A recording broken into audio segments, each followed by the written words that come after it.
बिस्मिल्लाहिर्रहमानिर्रहीम। अस्सलाम वालेकुम डियर स्टूडेंट्स।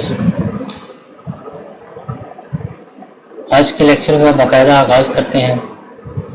बेसिकली जो हमारा आज का लेक्चर है वो प्रिंट ऑफ स्टेटमेंट के हवाले से है।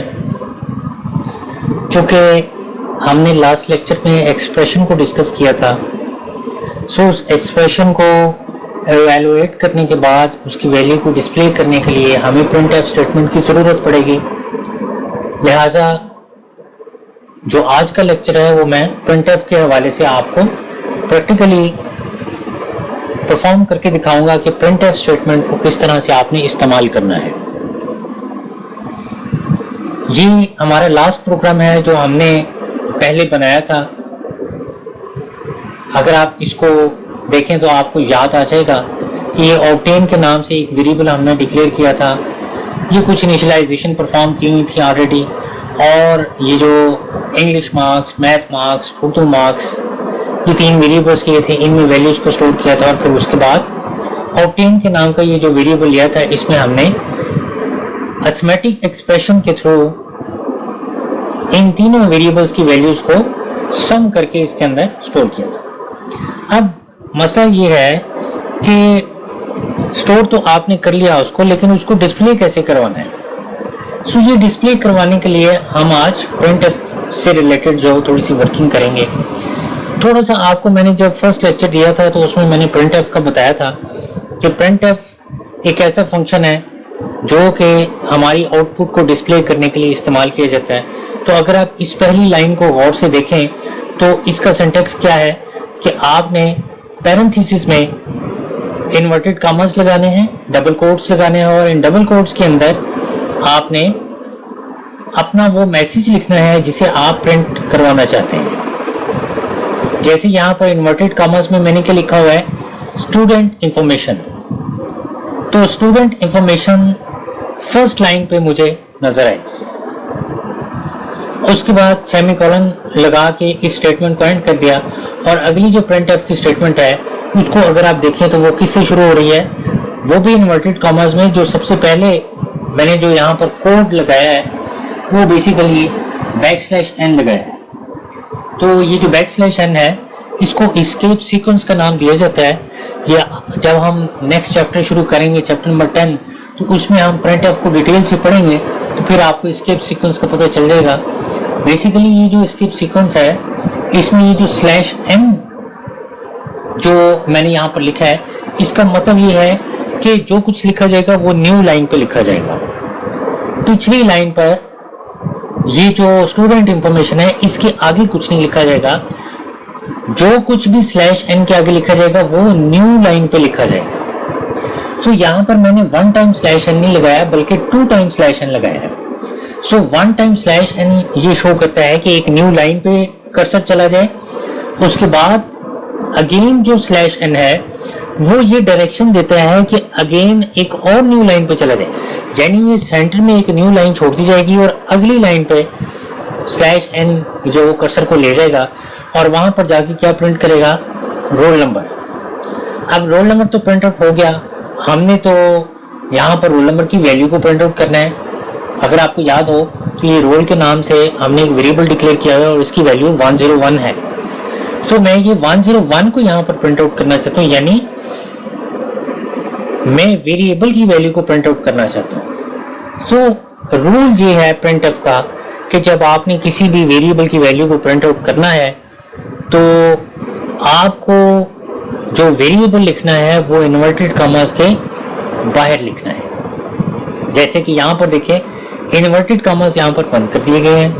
कॉमा लगाने के बाद हमने यहाँ पर अपने वेरिएबल का नाम लिखा। हमारे वेरिएबल का नाम था रोल, तो मैंने यहाँ पर रोल लिख दिया। अब सिंपल इतना काम करने से भी वैल्यू रोल नंबर की प्रिंट आउट नहीं होगी जब तक कि इन्वर्टेड कॉमास के अंदर आप उसको उसकी टाइप नहीं मेंशन करते कि जो रोल डेटा टाइप है वो है इंटीजर, और रोल नंबर का जो वेरिएबल है इसको किस फॉर्मेट के अंदर डिस्प्ले करना है। बेसिकली ये जो %d लगाया गया है इसको फॉर्मेट स्पेसिफायर कहते हैं। तो जो format specifier integer type values को प्रिंट करने के लिए जो हमारे पास फॉर्मेट स्पेसिफायर है वो है परसेंटेज डी।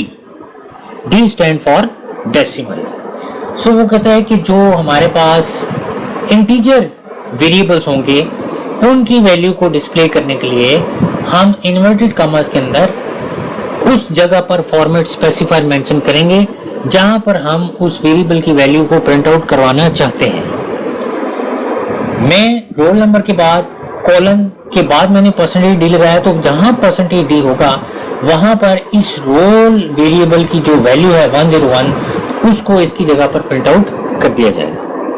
देखिए, अगर आप इसको कंपाइल करके देखें और कंपाइल करने के बाद जब आप इसका रिजल्ट देखेंगे तो आपको पहली लाइन पे स्टूडेंट इंफॉर्मेशन डिस्प्ले होगा, अगली लाइन खाली छोड़ दी जाएगी और उससे अगली लाइन पे रोल नंबर होगा और रोल नंबर कॉलम के आगे एक स्पेस छोड़ के जहां परसेंटेज डी लिखा है इसकी जगह पर ये रोल वेरिएबल की वैल्यू को डिस्प्ले किया जाएगा। ये देखें, आप देखिए क्लियरली आपको पता चलेगा कि पहली लाइन पे स्टूडेंट इंफॉर्मेशन है, अगली लाइन जो मैंने \n लगाया वो, और फिर अगेन जो मैंने \n लगाया तो वो सेंटर वाली लाइन जो उसने पहला \n की वजह से वो एम्प्टी हो गई।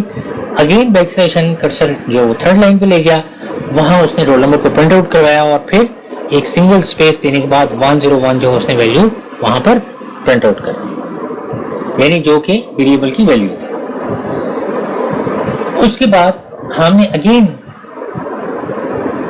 \n लगाया और फिर मार्क्स लिखे हैं। तो अगर आप यहाँ पर ये देखें तो रोल नंबर के बाद अगेन एक लाइन एम्प्टी है और उससे नेक्स्ट लाइन पे मार्क्स डिस्प्ले किया गया है।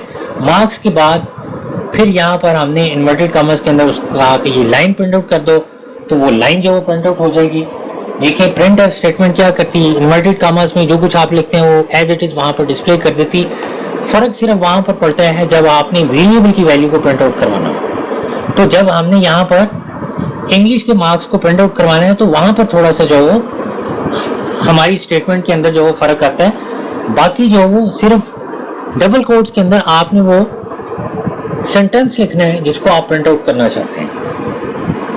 तो यहाँ पर देखिए हम इंग्लिश की वैल्यू को प्रिंट आउट करना चाहते थे, ये इंग्लिश के मार्क्स हैं, तो हमने इन्वर्टेड कॉमास के अंदर क्या लिख दिया, \n इंग्लिश, यानी न्यू लाइन पे चले जाओ, वहाँ इंग्लिश जो प्रिंट आउट करो और इंग्लिश जो प्रिंट आउट करने के बाद फिर ये स्पेस छोड़ देना और स्पेस छोड़ने के बाद जहां पर मैंने परसेंटेज डी लगाया यानी ये इतनी खाली स्पेस छोड़ दी जाएगी और इस परसेंटेज डी की जगह ये जो इंग्लिश मार्क्स हैं इसकी वैल्यू को प्रिंट आउट कर दिया जाएगा। यानी जो प्रिंट ऑफ स्टेटमेंट है बेसिकली इसमें हमने खुद अपनी फॉर्मेटिंग सेट करनी है कि हमारी वैल्यू कहां पर जो प्रिंट आउट होनी है। अगर आप कुछ थोड़ा सा आगे चल के प्रिंट आउट करना चाहते हो आप उतनी स्पेसेस दे दें, लेकिन वो स्पेसेस इन्वर्टेड कॉमास के अंदर ही रहेंगी। इन्वर्टेड कॉमास के बाहर अगर आप कोई स्पेस देंगे तो वो स्पेस आपको आउटपुट के अंदर शो नहीं की जाएगी। अगेन प्रिंट ऑफ स्टेटमेंट लगाई है /n मैथ और ये खाली स्पेस छोड़ दी और फिर मैथ के जो मार्क्स थे जो वेरिएबल जो हमने लिया था मैथ मार्क्स के नाम से उसको लिख दिया कि यहाँ पर मैथ की जो वेरिएबल के जो मार्क्स हैं उनको डिस्प्ले कर दिया जाए। फिर उर्दू मार्क्स वो जो यहाँ पर लिख दिया उसकी वैल्यू जो डिस्प्ले हो जाएगी। फिर नेक्स्ट लाइन पे हमने जो एक एम्प्टी लाइन जो वो लगा दी है और लास्ट में हमने क्या किया, ऑब्टेन मार्क्स। ऑब्टेन मार्क्स देखें, ये जो हमने लास्ट लेक्चर लिया था जिसमें मैंने आपको बताया था कि मैथमेटिकल एक्सप्रेशन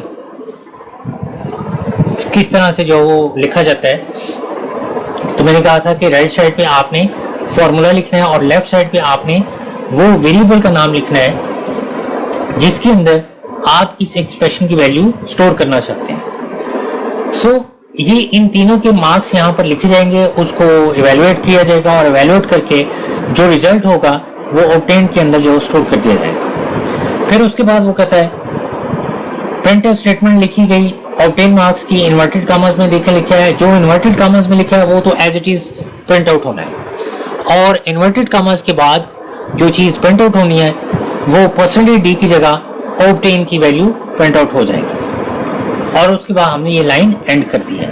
अब आप अगर इसको कंपाइल करें तो कंपाइल करने के बाद जो हमें रिजल्ट मिलता है वो रिजल्ट इस तरह से देखें हमें आउटपुट मिल जाएगी। तो इसमें जो केयरफुली चीज जो आपने याद रखनी है वो फॉर्मेट स्पेसिफायर है इन्वर्टेड कॉमास में हमेशा फॉर्मेट स्पेसिफायर लिखा जाएगा और इंटीजर डेटा टाइप के लिए जो फॉर्मेट स्पेसिफायर यूज किया जाता है वो है %d।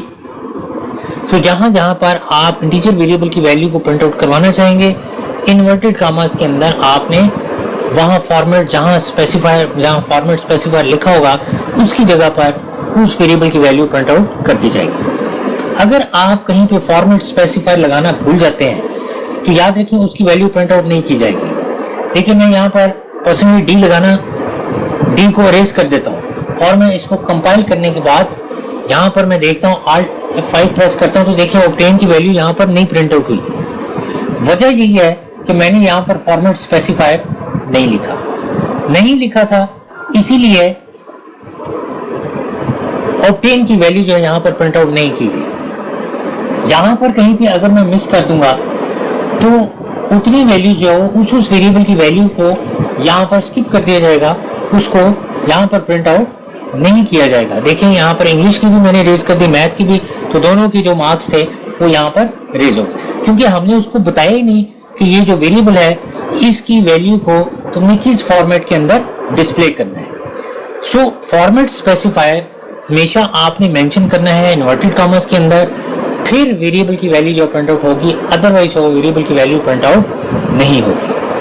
और जहां पर आप ये फॉर्मेट स्पेसिफायर मेंशन करेंगे वहां पर इसकी वैल्यू प्रिंट आउट करेगा वो। देखिए मैं वो स्पेस रेज कर देता हूं तो यहां पर भी स्पेस रेज हो जाएगी। ये देखिए ये 78 बिल्कुल इंग्लिश के साथ जो वो चला गया। बाकी मैथ और उर्दू में चूंकि हमने स्पेस दी थी ये वाली, इसलिए जो इसकी जो वैल्यूज हैं वो उसने वो स्पेस के बाद जो यहाँ पर मेंशन किया। तो ये आपकी मर्जी है कि आप यहाँ पर स्पेस कितनी देना चाहते हैं। आप स्पेस ज़्यादा देना चाहते हैं तो वो ज़्यादा जो है वहाँ पर जो वो मेंशन कर देगा। अगर कम स्पेस देना चाहते हैं तो आप कम स्पेस मेंशन कर दें।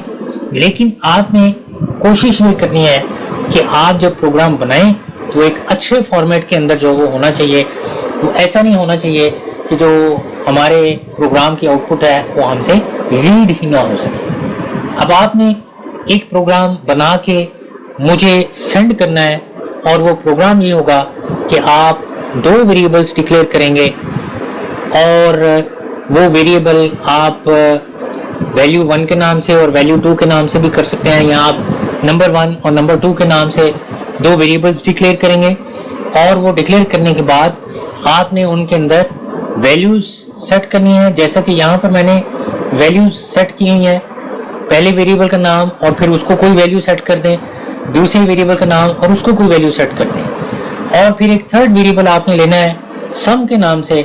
सम में आपने उन दोनों वेरिएबल्स को जो वो ऐड करना है और ऐड करने के बाद आपने प्रिंटफ स्टेटमेंट जो वो यूज़ करनी है। प्रिंटफ स्टेटमेंट में आपने पहले जो हेडिंग देनी है, जैसे मैंने यहाँ पर स्टूडेंट इंफॉर्मेशन की हेडिंग दी तो आपने यहाँ पर पहले हेडिंग देनी है सम प्रोग्राम, और फिर उसके बाद नेक्स्ट लाइन खाली छोड़ दी जाए और उससे नेक्स्ट लाइन पे हमें क्या डिस्प्ले दिया जाए, फर्स्ट नंबर, फिर उसके बाद नेक्स्ट लाइन पे आगे सेकंड नंबर, और इन नंबर्स की जो भी वैल्यूज हों वो सामने डिस्प्ले की जाए, जैसा कि यहाँ पर हमें ये मार्क्स और उनकी वैल्यूज को डिस्प्ले किया जा रहा है। फिर उसके बाद एक लाइन लगी हो और लाइन के नीचे लिखा हुआ हो सम ऑफ नंबर्स, और आगे उनका जो सम है वो हमें डिस्प्ले होना चाहिए।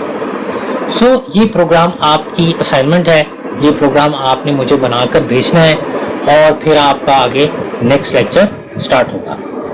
पिछले लेक्चर में किसी स्टूडेंट ने कोई क्वेश्चन नहीं किया है। आप जब तक क्वेश्चन नहीं करेंगे तब तक आपको आपके टॉपिक की समझ नहीं आएगी।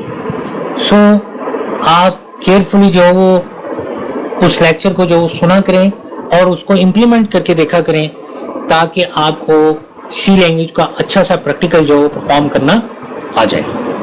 ज़्यादा स्टूडेंट जो मैंने आपको काम दिया है वो आपने ये वर्किंग करनी है, आपने एक स्क्रीनशॉट लेना है और वो आपने मुझे व्हाट्सएप के ग्रुप में भेज देना है। लेक्चर को केयरफुली सुने और अगर कोई क्वेश्चन हो तो वो आप मेरे से कर सकते हैं।